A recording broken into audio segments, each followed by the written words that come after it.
The emergency room at St. Boniface Medical Center smelled of antiseptic and burnt coffee, a combination that had long since stopped registering to the woman standing at Bay 4, her gloved hands moving with the economy of someone who had done this 1,000 times before. Her name badge read Mara Voss, registered nurse, and to anyone glancing at her that Tuesday night, she was exactly that, and nothing more. Mid-30s, dark hair pulled back in a severe knot, a thin white scar tracing the edge of her jaw that she never explained, and no one dared ask about twice. Mara had been at St. Boniface for 3 years, and in that time she had built a reputation for two things: an unnerving calm during codes that made junior residents visibly relax when she entered a room, and a refusal to engage in hospital gossip that some mistook for coldness. She moved through chaos the way other people moved through a quiet Sunday morning, unhurried, deliberate, every motion serving a purpose. The other nurses joked that she had ice water in her veins. None of them knew how close to the truth that joke actually was. It was 11:40 on a Tuesday night when the ambulance bay doors slammed open and the gurney came through hot, paramedics shouting vitals that were already sliding in the wrong direction. Gunshot wound, left flank, exsanguinating, blood pressure barely readable. Trailing the gurney, refusing to be peeled away by the two paramedics who kept trying, was a man who looked like he had walked out of a war and forgotten to stop moving. He was gaunt in a way that suggested recent and violent weight loss, his jacket torn at the shoulder, boots caked with mud that had no business existing in a city this dry. His eyes were the thing that struck Mara first. Not wild the way panic made most bystanders' eyes wild, but scanning, assessing, cataloguing exits and obstacles with the flat efficiency of a man who had been trained to survive. She noticed it the way she noticed everything. Quietly, filing it away without comment. Dr. Elliot Pierce, the attending on shift and the de facto authority of the emergency department that night, took one look at the disheveled man and decided he was a liability before he had said a single word.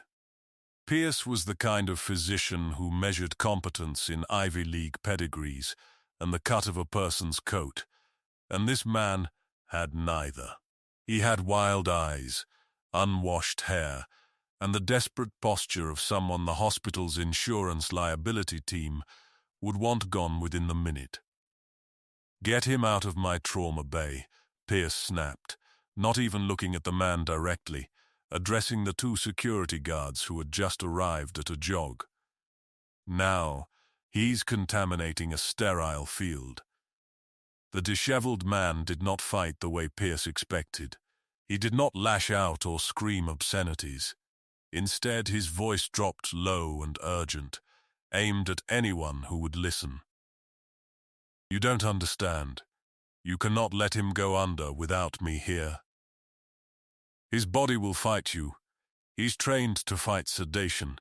He'll seize the second his heart rate drops below 60.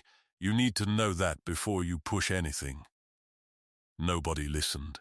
The words came out of a man who looked like he had been sleeping in alleys, and in Pierce's mind that meant they came from nowhere worth hearing. The two security guards, broad men named Duffy and Colton, who had spent their careers escorting drunks and confused visitors out of the building, seized the man by both arms.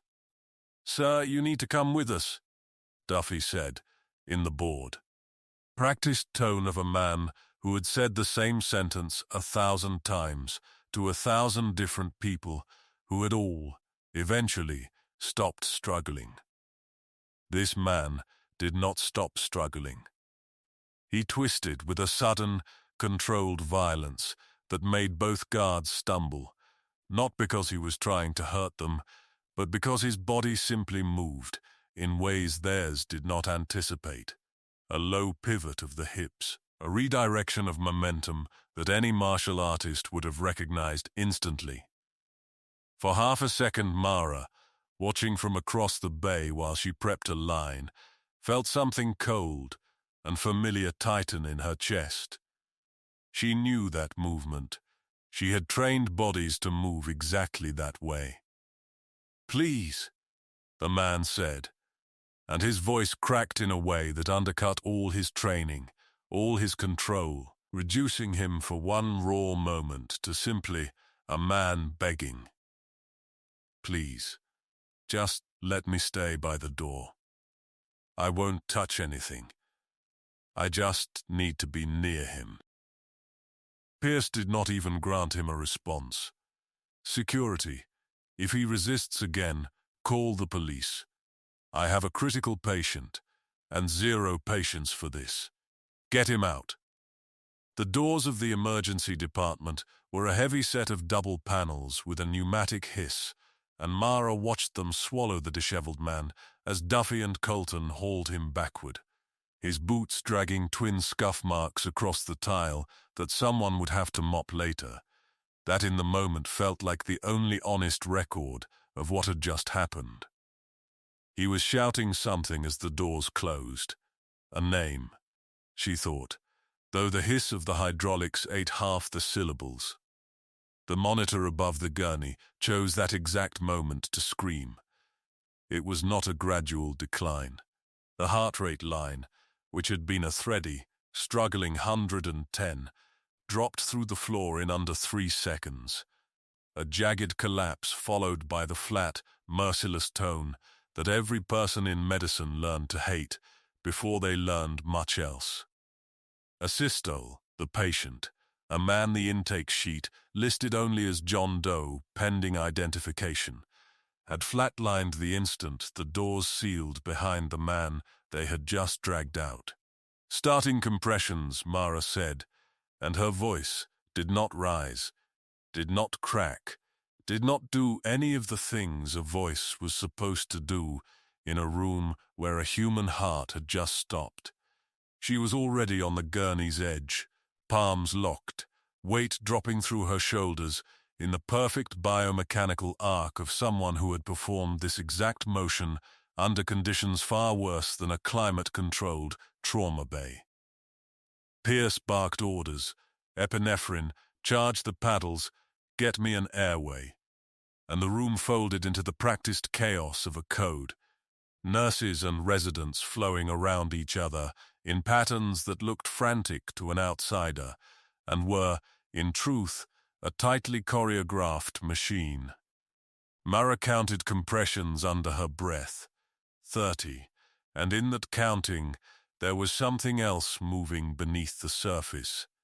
A second awareness that had nothing to do with hospital protocol. Because as her hands drove into the patient's sternum, she felt something under her palms that did not belong.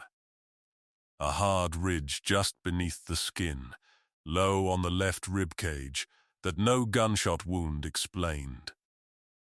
She catalogued it and kept counting, but a small, cold certainty was forming in the back of her mind, the kind of certainty she had not allowed herself to feel in 5 years. Charging to 200, the resident called, and the paddles delivered their jolt, the patient's body arching once off the gurney and settling back down, the monitor still flat, still screaming its single unbroken note.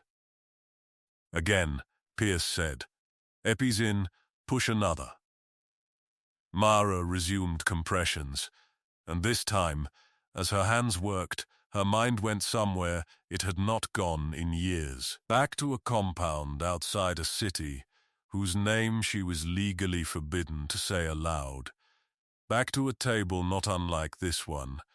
Back to another chest under her palms, and another set of eyes belonging to someone she had sworn to bring home. She had made a promise once, to herself more than anyone else, that she would never again stand over a body and fail, simply because the people around her did not understand what they were looking at.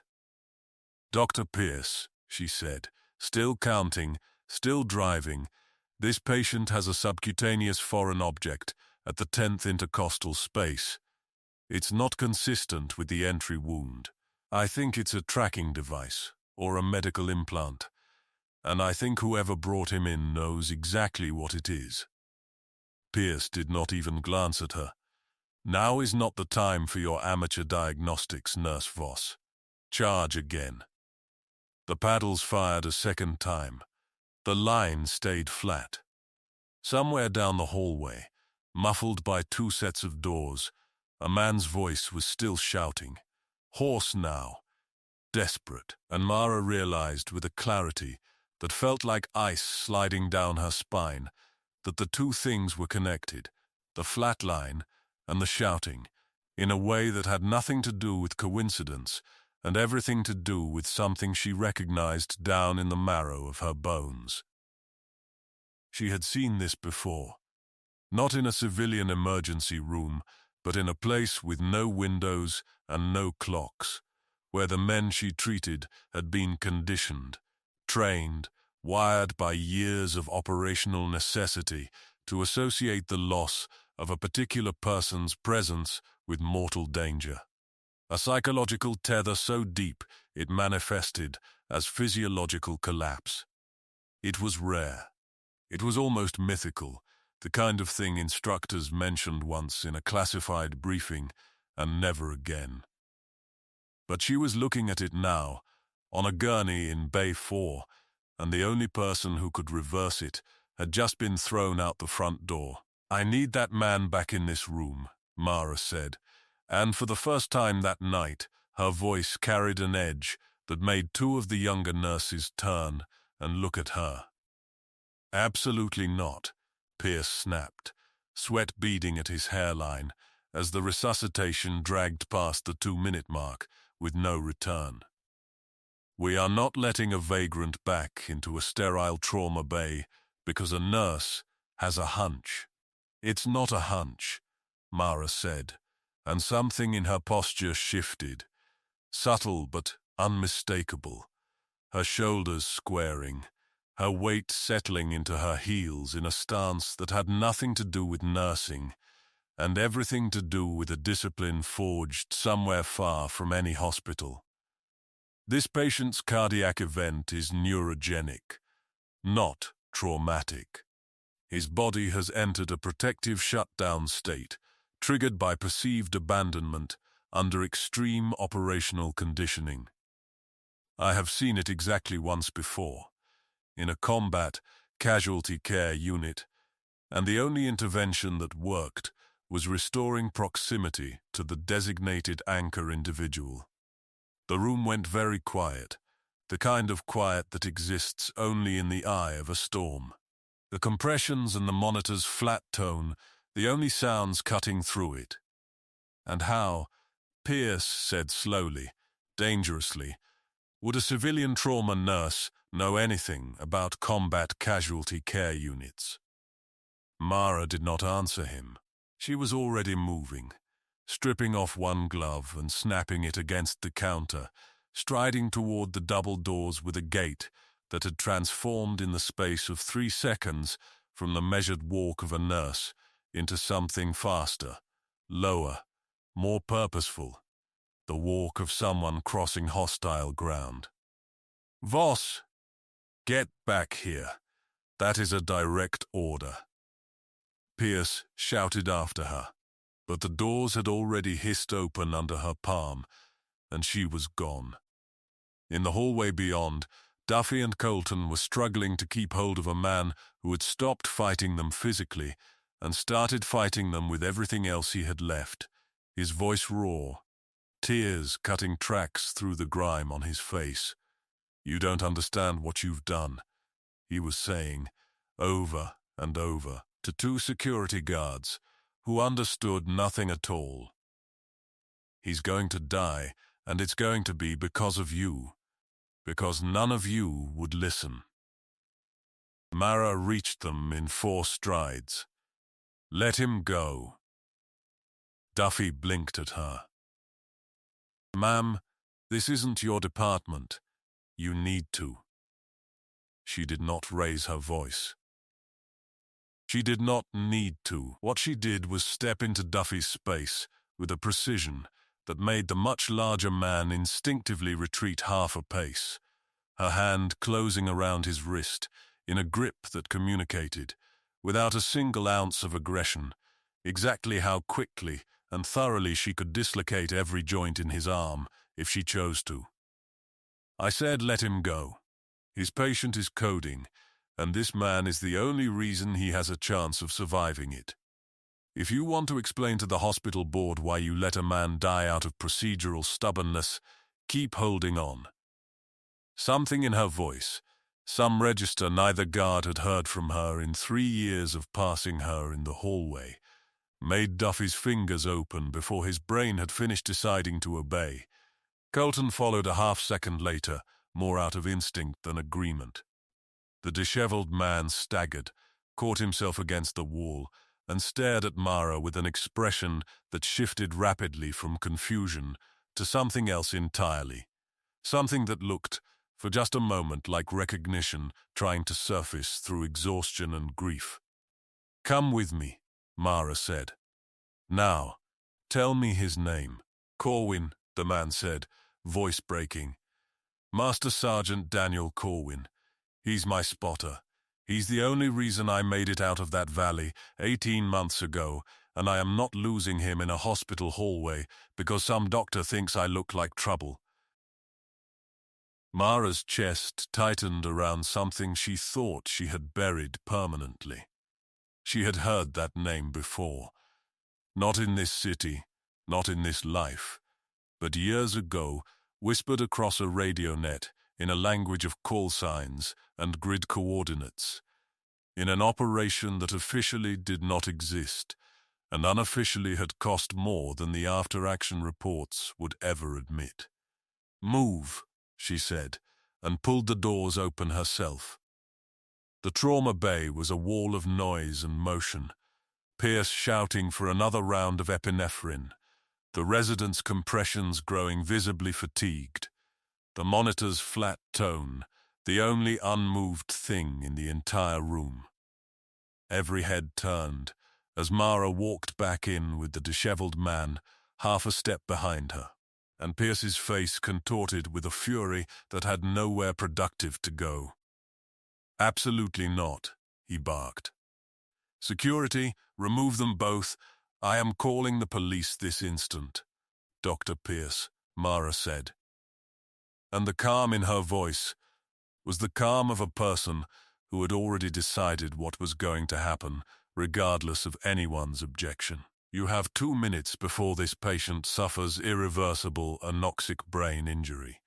You can spend those 2 minutes arguing with me, or you can let me do my job." She did not wait for permission. She crossed to the gurney, took the man's cold hand in both of hers, leaned down until her mouth was close to his ear, and spoke 4 words that meant nothing to anyone else in the room and everything to the man on the table. "Widow 6, stand down." It was a phrase buried so deep in classified protocol that Pierce would spend the rest of the night convinced he had misheard it. But the effect on the monitor was immediate and impossible to argue with. The flat tone stuttered. A single erratic spike crossed the screen, then another, then a ragged, uneven rhythm that was nothing like a healthy heartbeat, but was, undeniably, a heartbeat. "He's got a rhythm," the resident said, disbelief cracking his voice wide open. "Weak, but he's got a rhythm."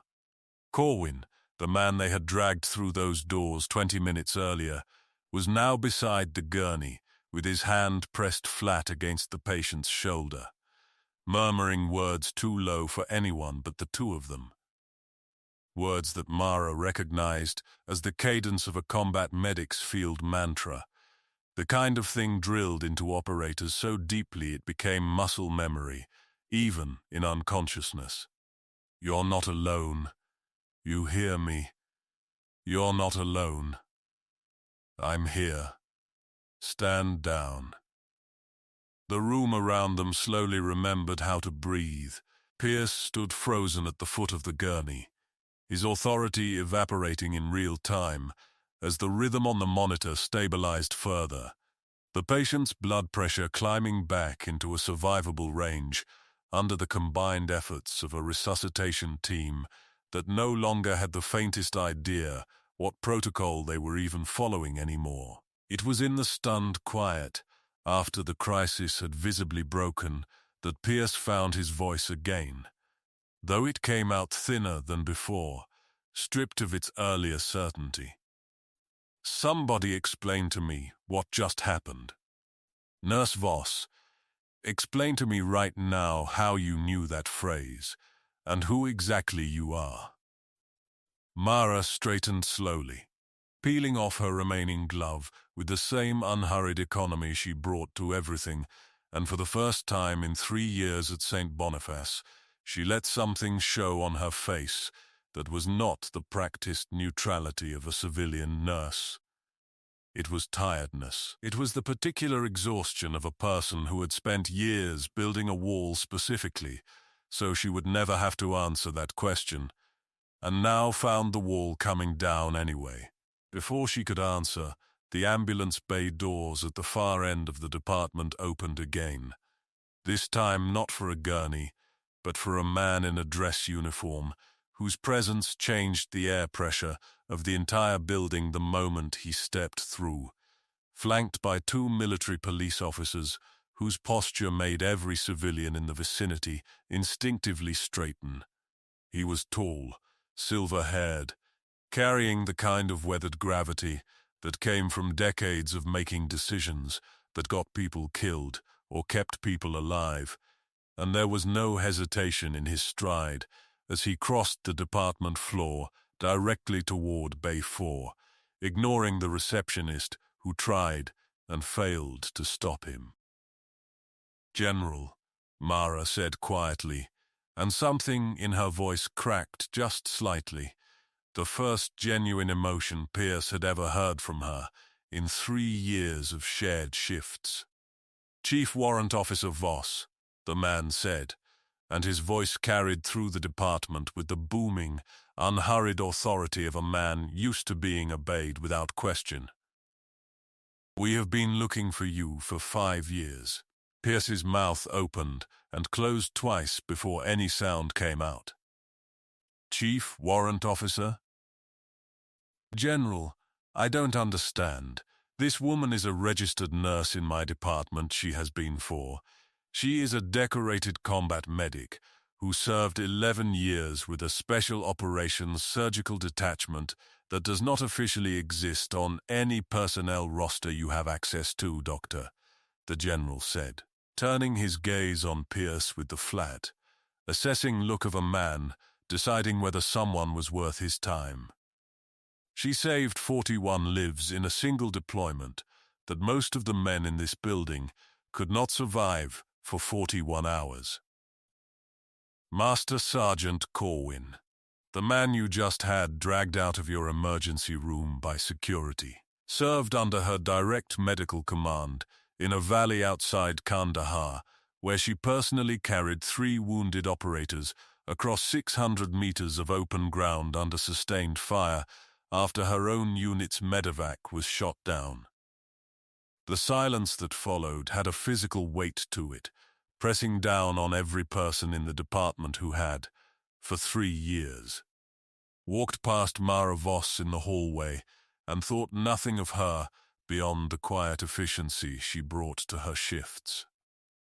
"The patient on that gurney," the general continued, his voice softening only slightly, "is Master Sergeant Daniel Corwin, retired, currently under a federal protective program following his testimony against a weapons trafficking network that very nearly killed him twice already. Someone attempted to finish the job tonight, and the man you had your security team drag out of this hospital, Doctor, is Staff Sergeant Elias Hartwell, the only surviving member of Corwin's original team, who has spent the last 18 months tracking down the people responsible for putting a bullet in his brother in every way that mattered except blood. Pierce's face had gone the color of old paper. I had no way of knowing any of this.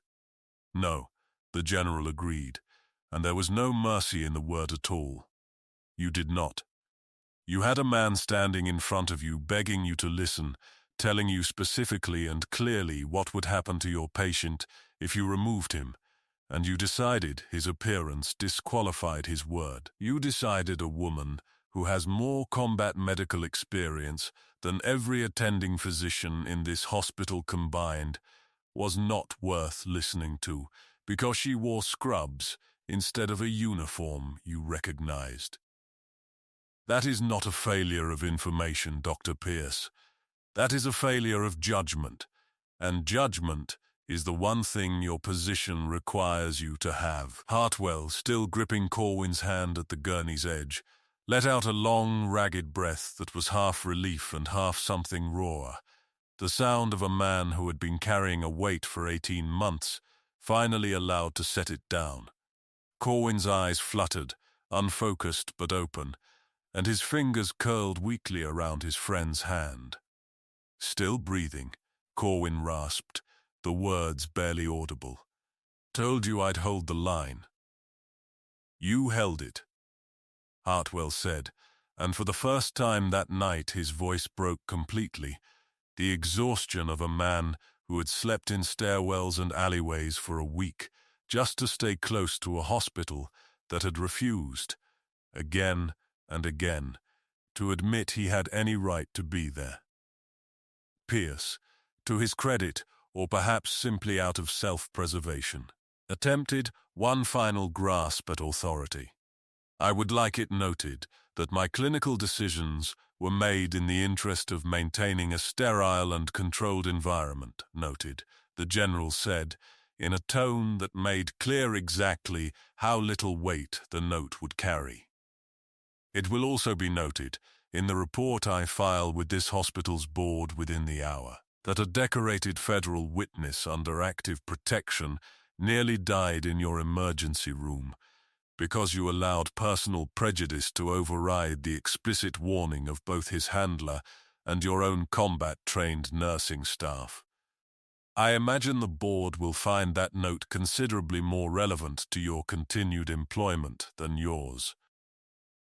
The color drained entirely from Pierce's face as the reality of consequence finally landed, the kind of landing that came not with shouting, but with the quiet, procedural inevitability of paperwork, already being drafted somewhere above his head. Around the department, nurses and residents who had spent the last 20 minutes watching in stunned silence began exchanging glances. The kind of look that passed between people simultaneously rewriting everything they thought they understood about a colleague they had underestimated for years.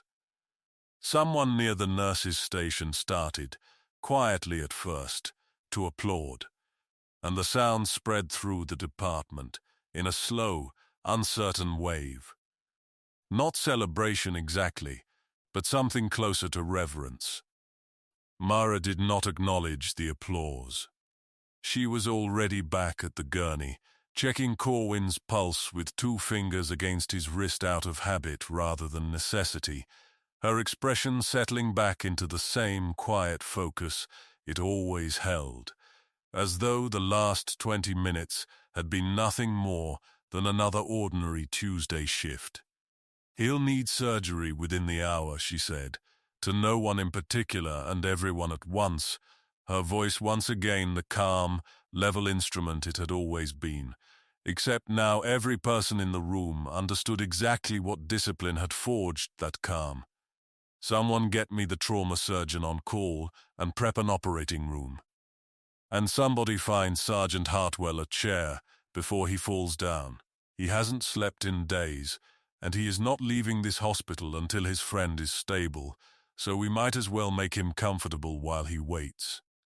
It was, in its own understated way, an order, and for the first time all night the department moved to obey it without a single moment of hesitation.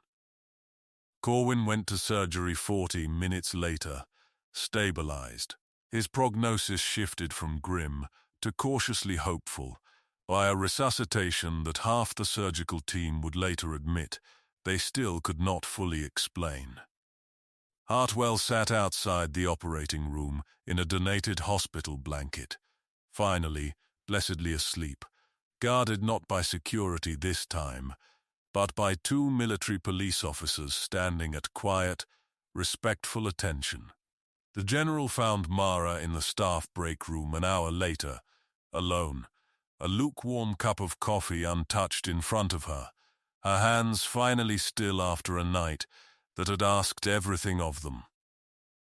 "You could have told them sooner," he said, settling into the chair across from her without being invited, the way old commanding officers did with people they had once trusted with their lives. "You could have saved yourself 20 minutes of a doctor talking down to you like you were nothing." Mara turned the coffee cup slowly in her hands, watching the surface ripple. "I spent 5 years building a life where nobody looked at me twice. General, that's not something I give up easily, even to prove a point to a man like Pierce. And now? Now everyone in this hospital knows exactly who I am," she said, and there was no triumph in it, only a tired, settled kind of acceptance. "I imagine that quiet life is over." Or, the general said, "You get to stop pretending you're only half of what you actually are. There's no shame in being both, Voss. The scars didn't make you less of a nurse. They made you exactly the nurse that man needed tonight." She did not answer that directly, but something in her shoulders loosened. Some old tension she had been carrying for 5 years finally allowed, just slightly to release. 2 days later, Corwin was upgraded to stable condition, sitting up in a hospital bed with Hartwell asleep in the chair beside him. The two of them finally in the same room without a locked door or a hospital's misplaced protocol standing between them. Pierce had been quietly relieved of his position, pending a board review that everyone in the department already knew the outcome of.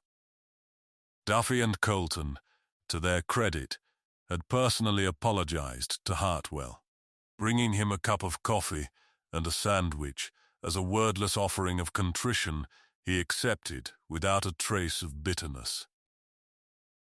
Mara returned to her shifts that week, and the department around her had changed in ways too subtle for an outsider to name, but too significant for anyone who worked there to miss. Nurses who had once brushed past her without a second glance now watched her work with something closer to awe, not because her competence had changed, but because they finally understood the weight of experience behind it. She moved through the trauma bay exactly as she always had, unhurried, precise, quietly commanding, except now the whole department understood that quiet for what it truly was. It was not weakness. It had never been weakness. It was the discipline of a woman who had carried more lives across more impossible distances than most people would ever comprehend, wearing the softest possible mask, because the alternative was letting the world see what that kind of sacrifice actually cost. And on the night hospital security dragged a desperate, disheveled man out through the emergency room doors. Thinking they were removing a problem, they had instead very nearly removed the only thing standing between a dying man and the abyss, and it had taken another woman just as underestimated, just as quietly extraordinary, to set it right. The lesson of that night spread through St. Boniface long after the details of the case itself had faded from memory. Whispered between shifts, told to new hires as a kind of gospel. Never assume the quietest person in the room is the least capable one. Never mistake gentleness for weakness, or desperation for danger. Sometimes the person everyone is ready to throw out the door is the only one keeping the whole fragile machine of survival running, And sometimes the nurse standing calmly in the corner has already survived things that would break the rest of the room in half. If this story moved you, if it reminded you that heroes rarely announce themselves and are almost never who you expect, then take a moment to hit that like button. It genuinely helps this story reach more people who need to hear it. Share it with someone who could use the reminder that quiet strength is still strength. Subscribe to this channel if you want more stories like Mara's, ordinary lives concealing extraordinary courage. And tell us in the comments below, have you ever misjudged someone by their appearance only to be proven completely wrong? We would love to hear your story. See you in the next one.